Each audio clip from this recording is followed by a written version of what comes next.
And we stay on immigration. Mr. Trump following through with his campaign pledge, or many of his campaign pledges, enacting a sweeping crackdown on migrants crossing U.S. borders. He has declared illegal immigration a national emergency, empowering the Secretary of Defense to send American soldiers to the U.S.-Mexico border if that is needed. And I will send troops to the southern border to repel the disastrous invasion of our country.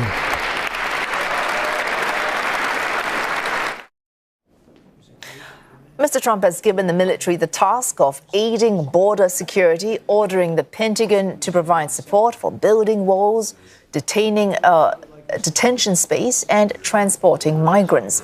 He issued a broad ban on asylum and taken steps to restrict citizenship for children born on American soil. U.S. border authorities confirmed that they had shut down former President Joe Biden's CBP One Entry program. This had allowed legal entry to hundreds of thousands of migrants. U.S. media reporting 30,000 people had made appointments using the app, all of which are now cancelled. And Toni Waterman joins us live from Eagle Pass in Texas. Toni, you are on the ground near the border. What we just heard, that is just one of several orders that are focused on immigrants. What have you heard in terms of reactions to these orders?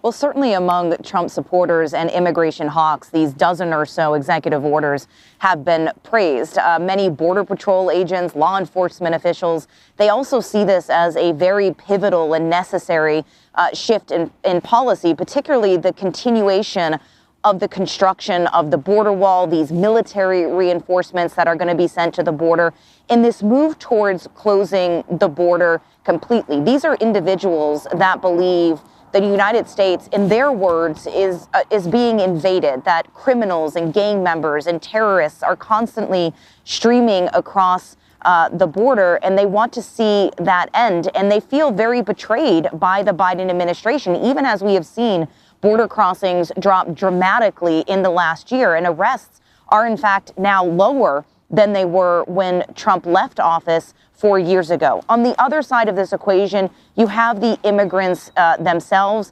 Hundreds of them were turned away at border crossings on Monday after that CBP One app was shut down. This was an app that had been used to help nearly 1 million individuals set up appointments for asylum cases. It was a legal way of trying to get into the United States. Many of them, as you rightly understand, very emotional when they heard the news.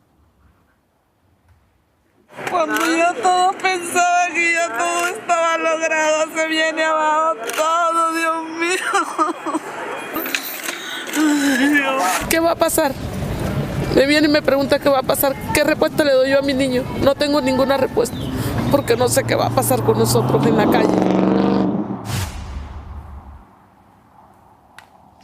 For those immigrants that are already living in the United States, that are here illegally, many of them are feeling a lot of apprehension. They are very fearful. The president on Monday confirming that raids are going to happen. He said that they need to happen, although he didn't confirm when they take place. It is expected that they will start today, early on Tuesday morning. And there's also a lot of concern and questions about this executive order ending birthright citizenship for children born to parents in the country illegally. According to the Migration Studies Center, there are 1.8 million children in the United States right now that are living in households with two undocumented parents. So this could really impact millions and millions of people going forward. Not those children, they are grandfathered in, but for children born into this situation, starting in now just 29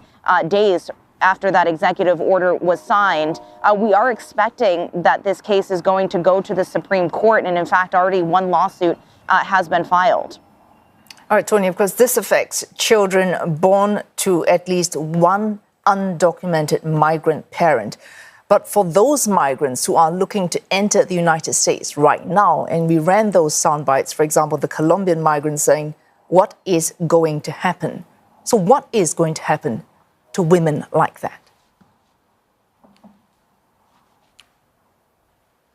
Well, there are still legal pathways to enter the United States. There are work visas, there are student visas, there's family visas for people who are already in the United States that bring their family over. There's a visa lottery, and the asylum system has not been shut down completely. So there are still ways. It is possible that we could see some of these programs scaled back, which we did see happen during Trump's first term in office, particularly when it came to those work visas. And in fact, for the refugee relocation program, one of those executive orders yesterday paused that program. And according to Reuters, some 1,600 Afghan refugees, some of them family members of active military personnel here in the United States, have now seen that their planes and their flights to the United States have been canceled. So we're seeing some very real effects of these programs.